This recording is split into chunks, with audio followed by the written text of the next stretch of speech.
প্রতি বছর দেশে শিশু শ্রম নিরসন দিবস পালন করা হলেও এর বাস্তব চিত্র বদলায়নি বলে মন্তব্য করেছেন শ্রম ও কর্মসংস্থান সচিব এএইচএম শফিকুজ্জামান।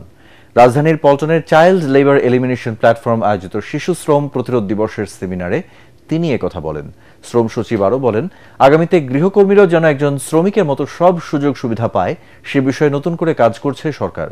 এ সময় এটিএন বাংলার বার্তা বিভাগের পরিচালক হাসান আহমেদ চৌধুরী কিরণ বলেন, আওয়ামী সরকারের আমলে জন্ম মৃত্যু হার এবং শিশু শ্রম সহ বিভিন্ন খাতের তথ্য নিয়ে এনজিওগুলোকে চাপে রাখা হতো, ফলে দেশের মানুষ সঠিক পরিসংখ্যান জানতে পারত না।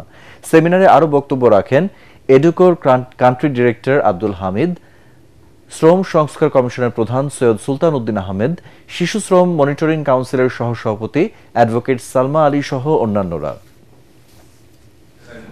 আমরা যাতে আমাদের যে শিশুটি আমার কারখানায় কাজ করবে, যে শিশুটি আমার পরিবারের সাথে কাজ করবে, যে শিশুটি আমার সহকর্মী হিসেবে থাকবে, তার প্রতি যাতে যত্নবান হই, তার প্রতি যাতে সদয় হই।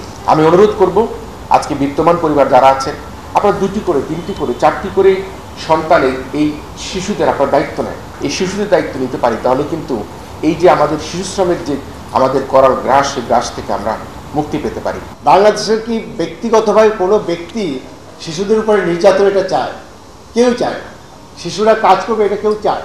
তাহলে কেউ যদি না চায়, আমাদের তো অনেক কিছু নিয়ে ডিবেট আছে, কেউ এটা চায় কেউ ওইটা চায়, কিন্তু এই বিষয়ে তো কারো দ্বিমত নেই।